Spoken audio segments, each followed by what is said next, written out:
పట్టువదలని విక్రమార్కుడు చెట్టువద్దకు వెళ్లి శవాన్ని దింపి భుజాన వేసుకుని మౌనంగా నడవసాగాడు. అప్పుడా శవంలో బేతాళుడు ఈ విధంగా అన్నాడు. రాజా, నీ పట్టుదల చూస్తోంటే ఎంతో ముచ్చటగా ఉంది. ఈ రోజుల్లో విద్యార్థులందరికీ ఇంత పట్టుదల ఉంటే ఎంత బావు. ప్రతి వారికీ ప్రథమ శ్రేణిలో పాసవ్వాలని కోరిక ఉంటుంది. కాని పట్టుదల ఉండదు. పట్టుదల వేరు, కోరిక వేరు. పట్టుదలతో పాటు తెలివి కూడా ఉండాలి. ప్రథమ శ్రేణిలో ఉత్తీర్ణులయ్యే చాలామంది విద్యార్థుల్లో తెలివితేటలు అభివృద్ధి చెందకపోవటానికి కారణం, పాఠాలు వల్లె వేయించటంలో అధ్యాపకులకున్న ఉత్సాహం తెలివిని పెంచే ప్రశ్నలు వేయటంలో లేకపోవటమే. పాపం వారినని ఏమి లాభం? ఉత్తీర్ణత శాతమే కదా విద్యాసంస్థల రాబడికి కారణం. కాని మనిషి జీవితంలో పైకి రావాలి అంటే తెలివి ప్రథమ స్థానం వహిస్తుంది. ఎన్నో ఇబ్బందుల్నించి బయటపడవేస్తుంది. దీనికి ఉదాహరణగా ఒక యథార్థ సంఘటన గురించి చెబుతాను. ఒక పెద్ద సంస్థ ఉన్నది. కొన్ని కోట్ల వ్యాపారం చేస్తున్న సంస్థ అది. దాని ఆఫీసు ఒక అత్యాధునికమైన స్వంత భవంతిలో ఉన్నది. దారినపోయే ప్రతి ఒక్కరూ ఒక క్షణం ఆగి దానిని చూడకుండా వెళ్లరు. చుట్టూ దీపాలతో దేదీప్యమానంగా మెరుస్తూ చూపరులను ఆకర్షించే ఆ భవంతి సంస్థకే గర్వకారణం. ఆ సంస్థ యజమాని ఒకరోజు జమాఖర్చుల పట్టిక చూస్తూ ఉండగా అందులో భవంతికి రంగులు వేసే ఖర్చు అక్షరాలా 5 లక్షల రూపాయలు అని రెండుసార్లు కనిపించింది. ఉద్యోగిని పిల్చి అడిగాడు. అవును సార్, 6 నెలలకొకసారి రంగులు వేయించటం ఆనవాయితీ. బహుశ రాత్రంతా బయటనుంచి పడే దీపాల వెలుగు వలన గోడ రంగులు వెలిసిపోతూ ఉండవచ్చు అంటూ తన అభిప్రాయం చెప్పాడు. దీపాల వెలుతురుకి రంగులు వెలిసిపోవటం ఏమిటి? అసలు కారణం కనుక్కోండి అంటూ ఆదేశించాడు యజమాని. క్రింది స్థాయి ఉద్యోగుల్ని కనుక్కుంటే అసలు కారణం అది కాదని, పక్షుల రెట్టల వల్ల బయటగోడలు తరచు పాడైపోతున్నాయని తెలిసింది. రాత్రిపూట భవంతిపై పక్షులు కూర్చోకుండా ఉండటం కోసం భవంతి చుట్టూ వైర్ల జల్లెడలు శాశ్వతంగా నిర్మించటానికి 15 లక్షల రూపాయల ఖర్చుకి బోర్డు మీటింగ్లో అనుమతి ఇచ్చారు. కానీ సంస్థ యజమానికి ఇదెందుకో నచ్చలేదు. వాటిని నిర్మిస్తే భవంతి అందం పాడైపోతుంది. అసలెందుకు పక్షులు నగరంలో అన్ని ఇళ్ళు మానేసి తమ భవంతిపైనే కూర్చుంటున్నాయి అని వారబు చేశాడు. భవంతి ఎత్తుగా ఉండటం వలన అన్నారు కొందరు. చుట్టూ చెట్లు దగ్గరగా ఉండటం వలన అన్నాడు మరికొందరు. రెండో కారణమే సరి అయినదన్న నిర్ణయానికి వచ్చారు. భవంతి చుట్టూ ఉన్న చెట్లని కొట్టివేయటానికి ఏర్పాట్లు జరుగుతున్న సమయంలో పక్షులు వచ్చేది చెట్లవలన కాదని, లైట్ల వెలుతురుకి వచ్చే పురుగుల కోసం అవి అక్కడ చేరుతూ ఉన్నాయని అసలు కారణం తెలిసింది. పురుగుల్ని కంట్రోలు చేసే మందుల కంపెనీకి ఏడాదికి 2 లక్షల రూపాయలు కాంట్రాక్టు ఇవ్వటం ద్వారా ఈ సమస్యని అధిగమించవచ్చని తేల్చుకున్న అధికారులు హాయిగా ఊపిరి పీల్చుకున్నారు. కానీ ప్రధానాధికారికి మరొక అనుమానం వచ్చింది. నగరంలో ఇన్ని భవంతులు, వాటి చుట్టూ చెట్లు ఉండగా పురుగులు తమ భవంతినే ఎందుకు ఎన్నుకున్నాయి? అప్పుడు అసలు కారణం తెలిసింది. తమ భవంతి అందం అందరికీ తెలియాలన్న అత్యుత్సాహంతో సిబ్బంది సాయంత్రం 6ంటికే లైట్లు వేసేస్తున్నారు. అప్పటికింకా నగరంలో లైట్లు వెలగకపోవటంతో పురుగులు ఇక్కడికి చేరుకుంటున్నాయి. అసలు విషయానికి తెలుసుకున్న యజమాని అరగంట ఆలస్యంగా దీపాలు వెలిగించమని ఆదేశాలు ఇవ్వటం ద్వారా సంస్థకి 10 లక్షల ఖర్చుని ఆదా చేశాడు. సమస్య వచ్చినప్పుడు ఒంటరిగా, మౌనంగా కూర్చుని దాని మూలకారణాలు, పరిష్కారాలు ఆలోచించటం ఉత్తమమైన మార్గం. ఈ మార్గాన మనం పయనించగలగాలంటే అందుకు మనకు ఉపకరించే గురువు ప్రకృతి. ప్రకృతిని కాసేపు తదేకంగా పరిశీలిస్తే మనకు అప్పటిదాకా తెలియని వేలవేల విషయాలు తెలియవస్తాయి. ఎంతమంది ఎంత లోతుగా పరిశీలించి ఎన్ని సత్యాలను వెలికి తీసి చెప్పినా ఇంకా ఎన్నో తరాలకు సరిపడే జ్ఞానం, సత్యం ప్రకృతిలో నిక్షిప్తమై ఉంటుంది. ప్రకృతికి జరామరణాలు లేవు. అందుకే ప్రకృతి నిత్యనూతనమై భాసిల్లుతుంటుంది. భయమేసినప్పుడు, దిగులుతో ఉన్నప్పుడు అన్నిటికన్నా గొప్ప ఓదార్పు దొరికేది ప్రకృతిలోనే. గాలి ప్రేమతో స్పర్శించి పలకరిస్తుంది. చెట్లు కొమ్మల చేతులూపి ధైర్యం చెపుతాయి. కొండలు స్థిరంగా ఉండటం ఎలాగో నేర్పుతాయి. కాని అన్నిటికన్నా గొప్పవి గడ్డికొసల చివర్లు.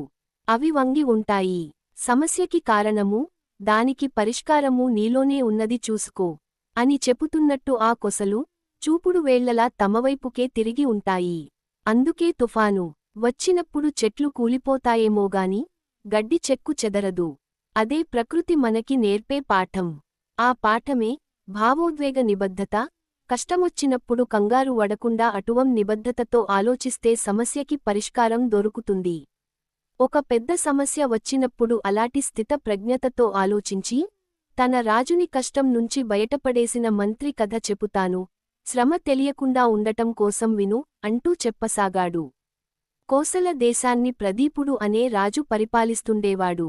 అతడి మంత్రి సుధేష్ఠుడు చాలా తెలివైనవాడు. రాజుగారికి ఏ సమస్య వచ్చినా తన చాతుర్యంతో పరిష్కరిస్తూ ఉండేవాడు. ఒకరోజు ప్రదీపుడు తన సామంతరాజులకి, మిగతా పరివారానికి విందు ఏర్పాటు చేశాడు.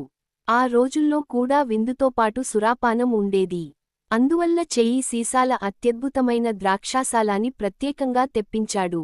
10 సంవత్సరాలు భూమిలో పాతపెట్టబడిన ఆ సురాపానంతో కూడిన విందు, నభూతో న భవిష్యతిగా చరిత్రలో నిలవాలని భావించాడు.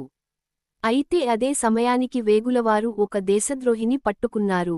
అతని ద్వారా ఒక దారుణమైన విషయానికి తెలిసింది. రాజు విందుని అపసవ్యం చేయటం కోసం కొందరు ఈర్యాపరులు ఒకే రంగు, అదే ఆకారంతో ఉన్న ఒక విషం సీసాని ఆ 1000 సీసాల్లో కలిపారు. ఆ విషం సీసాని మానవమాతృలెవరూ తేడా కనుక్కోలేరు. అందులోని సారా తాగితే మొదటి గంట వరకు దాని ప్రభావం ఏమీ ఉండదు. సరిగ్గా గంట తరువాత ఆ సారాని తాగిన వ్యక్తి అకస్మాత్తుగా నేలకూలి మరణిస్తాడు. మరొక గంట లో విందు ప్రారంభమవుతుంది. ఎలా? ఈ విధంగా రాజు సతమతమవుతూ మంత్రిని పిలిపించి, ఏం చేద్దామా నీ సలహా అడిగాడు. అప్పుడా మంత్రి, రాజా, రేపు సాయంత్రం ఉరితీతకు ఏర్పాట్లు కావింపబడిన ఖైదీలు మన దగ్గర కొందరున్నారు.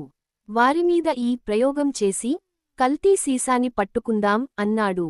రాజు మంత్రిని వెర్రివాడిని చూసినట్టు చూసి, మన దగ్గర ఉరితీత ఖైదీలు 1000 మంది లేరు అన్నాడు.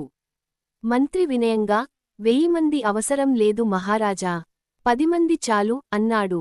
బేతాళుడు ఇంతవరకు చెప్పి, 1000లో ఆ కల్తీ సీసాని కేవలం 10 మందిని ఉపయోగించి ఆ మంత్రి ఏ విధంగా పట్టుకోగలిగాడు?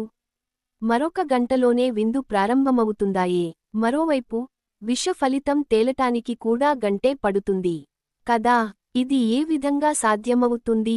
అయినా ఒకరో ఇద్దరో 100 కాకుండా 10 మంది లెక్కేమిటి? ఈ ప్రశ్నకి తెలిసి నువ్వు సమాధానం చెప్పకపోయావో నీ తల 1000 ప్రక్కలవుతుంది.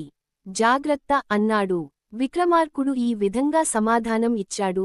తెలివితేటలు రకరకాల స్థాయిల్లో ఉంటాయి. అందరికీ అర్థం అవటం కోసం ప్రశ్నని చిన్నది చేద్దాం.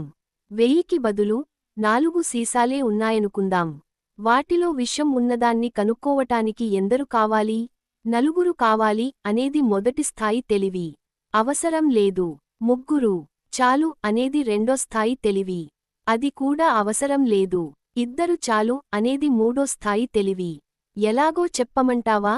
ఖైదీలు రాము, సోము అనుకుందాం. రాము మొదటిది, సోము రెండోది, ఇద్దరూ కలిసి మూడోది తాగుతారు. రాము మరణిస్తే ఒకటో సీసా కల్తీ, సోము మరణిస్తే రెండో సీసా కల్తీ. ఇద్దరు మరణిస్తే మూడోది, ఎవరూ మరణించకపోతే నాలుగోది కల్తీ. 4 సీసాల్లో కల్తీ సీసా పట్టుకోవటానికి ఇద్దరు ఏ విధంగా సరిపోతారో, 8లో కల్తీ సీసా పట్టుకోవటానికి 3 చాలు. ఏ విధంగానో చెప్పమంటావా బేతాళా? అయోమయం చెందకు. శ్రమ కోర్చుకుని విను. జ్ఞానము, దంతము వచ్చేటప్పుడు చాలా బాధపెడతాయి.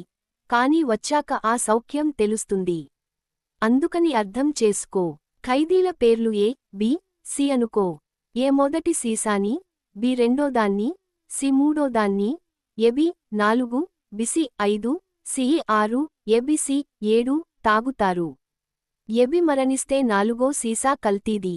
ఏబిసి 3 మరణిస్తే 7 సీసా కల్తీది. ఒకసారి ఈ సూత్రం అర్థమైతే 4 సీసాల స్వచ్ఛత పరీక్షించటానికి 2, 2, 2, 8 సీసాల్ని పరీక్షించటానికి 3, 2, 2, 2, 16కి 4, 2, 2, 2, 2 చాలని అర్థమవుతుంది. ఆరంభింపరు నీచ మానవులు అన్న భర్తృహరి పద్యం తెలుసుకదా. మధ్యలో వదిలేయక లెక్కగట్టు. 10 మంది ఖైదీలతో 1024 సీసాలని ఆ విధంగా పరీక్షించవచ్చునని నీకే తెలుస్తుంది. చెట్టెక్కాడు. రాజుకీ విధంగా మౌనభంగం కాగానే బేతాళుడు శవంతో సహా తిరిగి చెట్టెక్కాడు.